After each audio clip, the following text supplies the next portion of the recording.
Halo teman-teman, jumpa lagi di kelas mata kuliah mekanisme reaksi anorganik, di mana pada minggu ini masih merupakan minggu diskusi.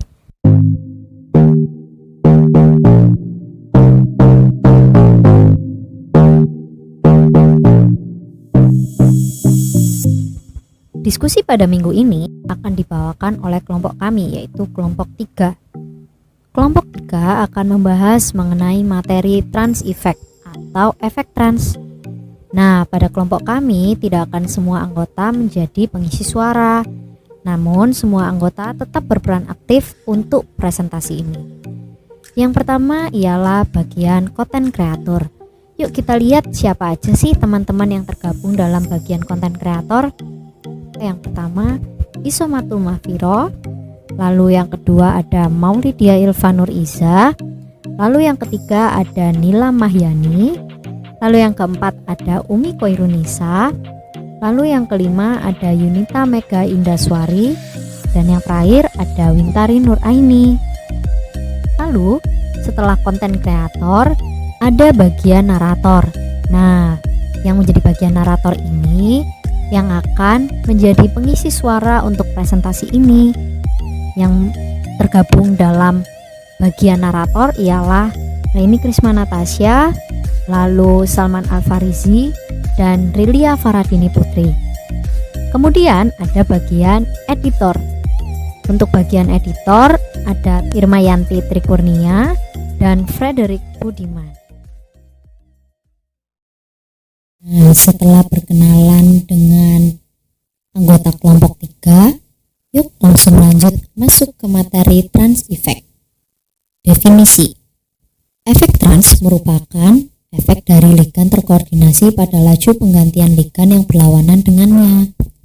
Efek trans adalah kemampuan ligan dalam kompleks persegi planar untuk mengarahkan penggantian ligan yang datang.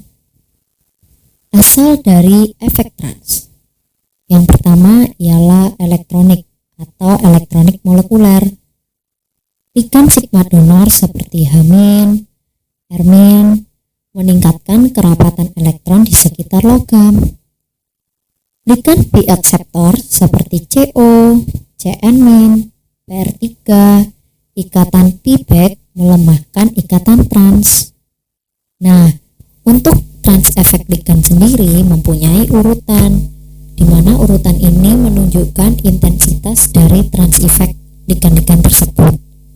Dimulai dari yang terkuat, trans effect-nya ialah Cn-, kemudian ada NO2-, kemudian ada I- yang setara dengan SCN-, kemudian ada Br-, lalu Cl-, Py, Na3, dan H2O. Nah, ligan-ligan yang bisa menyebabkan gugus yang letaknya trans terhadapnya bersifat labil, maka ia dikatakan mempunyai efek trans yang kuat. Nah, efek trans untuk ligan yang mempunyai efek trans yang lemah, ia ketika masuk tidak bisa menyebabkan gugus yang memiliki posisi trans terhadapnya bersifat labil. Kemudian ada contohnya nih. Contohnya pada reaksi 1 dan 2 dapat dilihat rumus molekul yang dihasilkan sama, tapi struktur molekulnya berbeda. Pada reaksi yang pertama, struktur molekulnya ialah trans. Lalu pada reaksi yang kedua, struktur molekulnya ialah cis. Mengapa terbentuk isomer yang berbeda? Nah, dapat dilihat pada penjelasan ini bahwa ketika Cl masuk, Cl ini dapat mengarahkan trans, di mana Cl ini efek trans ligannya lebih kuat daripada NH3, maka ia dapat menyebabkan NH3 bersifat labil, sehingga ia menjadi pengarah trans yang baik. Dan untuk struktur molekulnya terjadinya ialah trans, di mana Cl yang masuk 2 kali akan memiliki posisi trans satu sama lain. Nah, untuk reaksi yang kedua, Ketika NH3 masuk, ia tidak mampu membuat Cl ini menjadi labil karena NH3 memiliki efek trans ligan yang lebih lemah daripada Cl, sehingga ia tidak bisa menjadi pengarah trans yang baik. Sehingga ketika NH3 masuk selama 2 kali, maka yang terjadi NH3 tidak bisa memiliki posisi trans satu sama lain. Namun NH3 ini memiliki posisi cis antara NH3 yang satu dengan NH3 yang kedua. Seperti itu. Dan selanjutnya akan dilanjutkan oleh teman saya. Baik, saya akan melanjutkan mengenai penjelasan tentang efek trans. Dari yang tadi telah diterangkan, kita dapat simpulkan bahwa ligan Cl memiliki kekuatan untuk menjadi efek trans lebih besar daripada NH3. Jadi Cl- lebih besar efek transnya daripada NH3.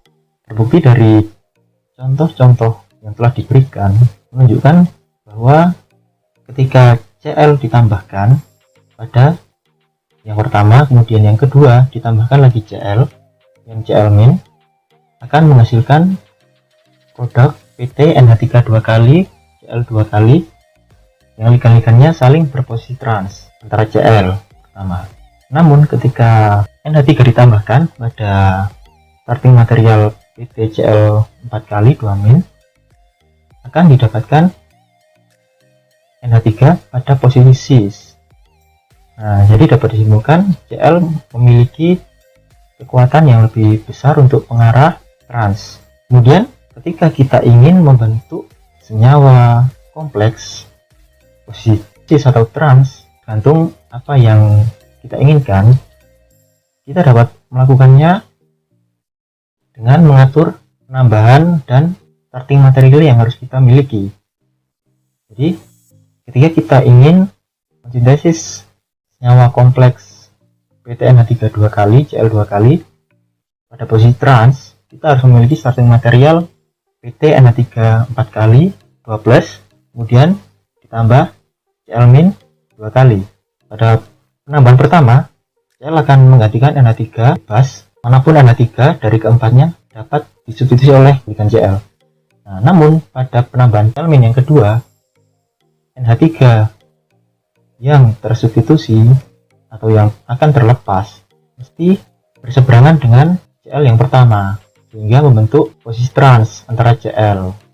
Nah, kemudian saat kita ingin membentuk PTNH3 2 kali Cl 2 kali pada posisi cis, kita harus memiliki starting material PT Cl 4 kali 2- dan kemudian ditambahkan 2 NH3, di mana mekanismenya sama, 2 kali penambahan seperti yang contoh awal tadi.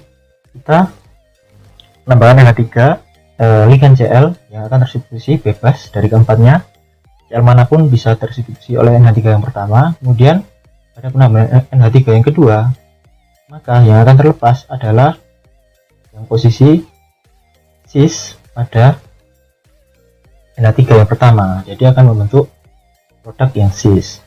Itu yang dapat kita simpulkan dari penjelasan awal tadi. Sekarang kita memiliki dua reaksi.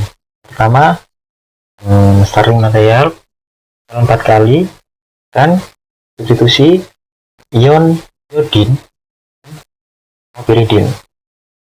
Penambahan yang pertama adalah iodin, ditambahkan terlebih dahulu, hasilkan Cl 3 kali karena salah satu dari Cl akan terlepas dan digantikan oleh I. Nah, seperti kita ketahui di penjelasan awal tadi, contoh ini menempati posisi paling kiri deret dan kekuatan trans. Arti lain, ini memiliki kekuatan yang cukup besar sebagai pengarah trans. Nah, kemudian penambahan kedua setelah iodin tambahkan piridin untuk menggantikan salah satu Cl.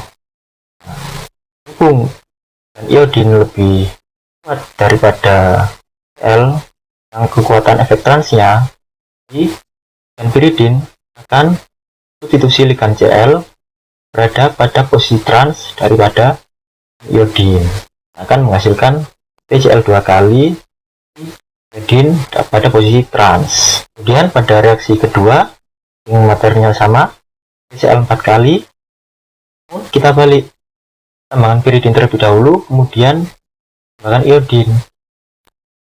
Penambahan pertama, bahan piridin akan mensubstitusi dan Cl ini, satu dari Cl terserah dari 4 ini akan disubstitusi oleh iodin. Kemudian setelah piridin masuk dan terikat dengan PT, tambahkan lagi dengan iodin. Nah, di sini bukan piridin deret lemah daripada iodin hingga menghasilkan yang terhadap iodinnya. Itu adalah contoh lain di substitusi efek trans. Setelah kita belajar tentang definisi dan mekanisme serta contoh dari efek trans, nah sekarang kita akan mempelajari tentang teori polarisasi. Apa itu teori polarisasi? Nah, teori polarisasi ini yang mendasari bagaimana efek trans pada reaksi substitusi ligand senyawa kompleks dapat terjadi.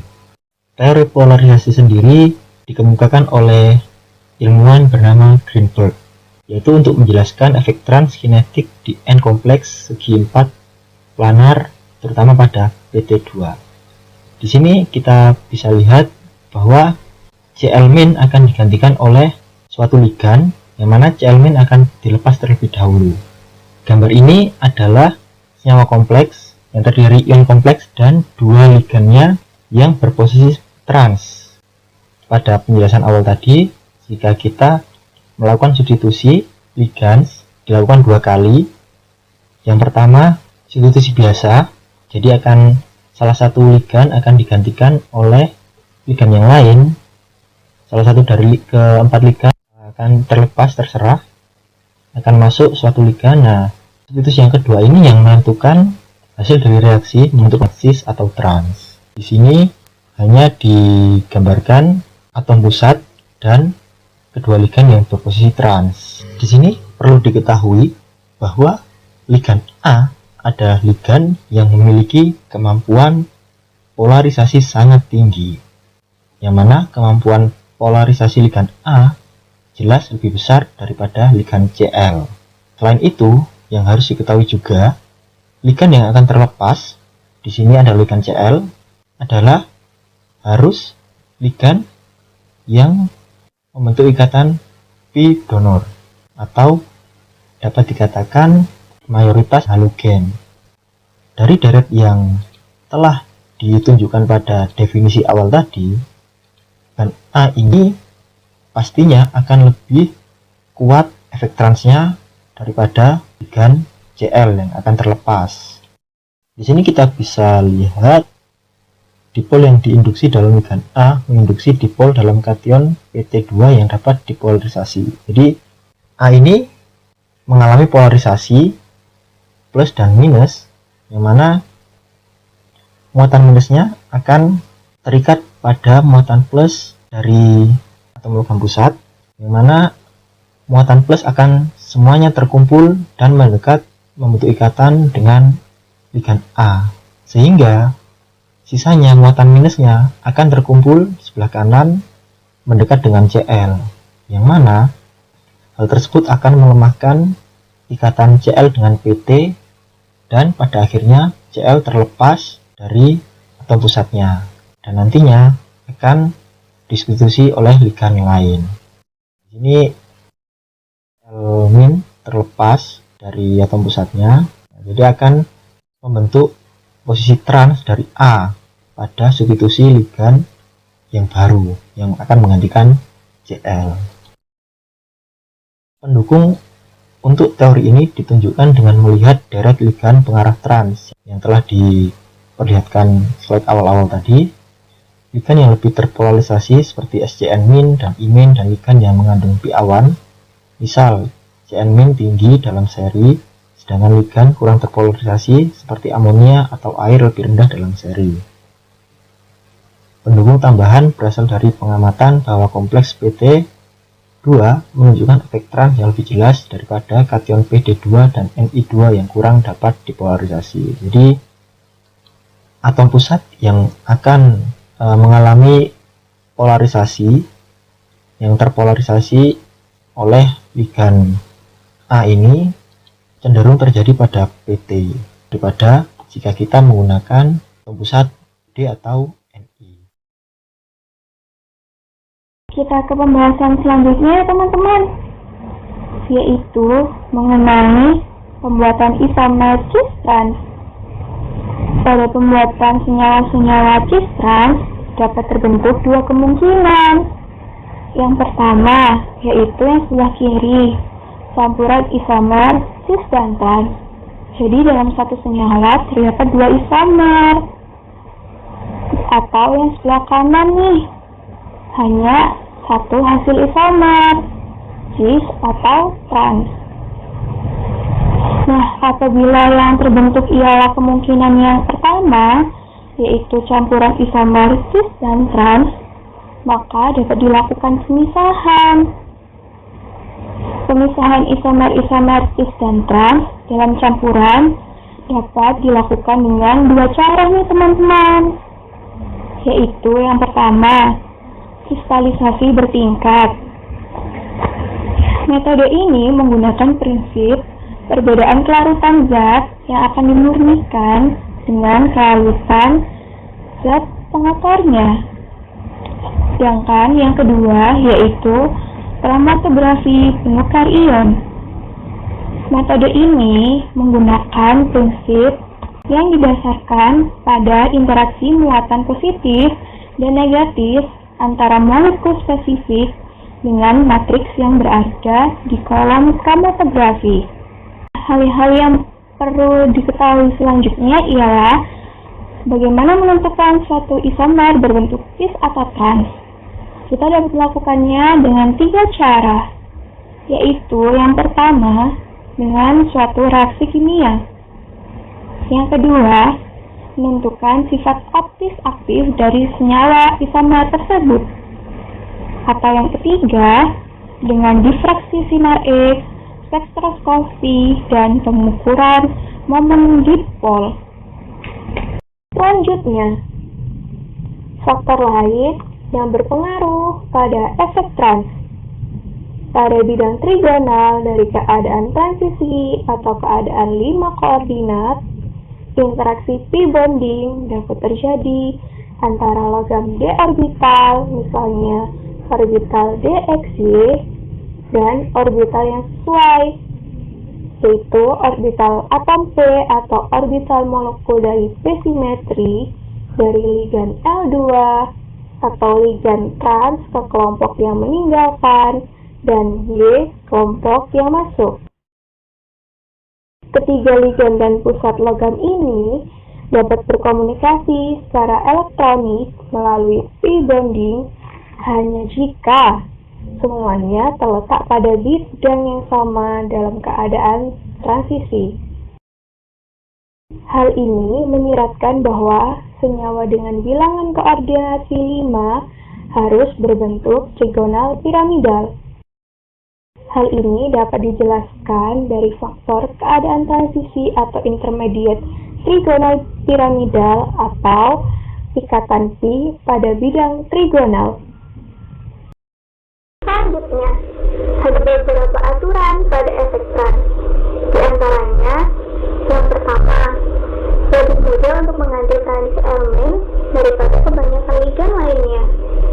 Yang kedua, jika ingin mengganti beberapa ligan lain dengan elemen, maka harus menggunakan kelebihan Cl yang besar. Yang ketiga, jika ada lebih dari satu kemungkinan untuk mengganti elemen, yang diganti adalah satu trans ligan yang lebih tinggi dalam seri. Yang keempat, bagian dari urutan umum untuk efek trans atau kemampuan ligan untuk mengarahkan transsubstitusi ditunjukkan di bawah ini dengan urutan Cl lebih besar dari NO2, lebih besar dari I, lebih besar dari ACN, lebih besar dari Br, lebih besar dari Cl, lebih besar dari Py, dari NH3 yang lebih dari H2O. Dan yang kelima, absorpsi yang kuat misalnya Cn- akan menstabilkan keadaan transisi dengan menerima kerapatan elektron yang disumbangkan oleh nukleofil yang masuk ke cytoplasma, dan dengan demikian akan memfasilitasi substitusi pada sisi trans. Wah, materinya sudah terpaparkan seluruhnya. Semoga teman-teman dapat memahaminya dengan baik ya. Untuk mendukung dan mengapresiasi kelompok kami, teman-teman cukup like, share, dan juga subscribe channel ini. Sekian penjelasan dari kelompok kami. Kami tunggu komentar dan pertanyaan teman-teman di kolom komentar. Wassalamualaikum warahmatullahi wabarakatuh.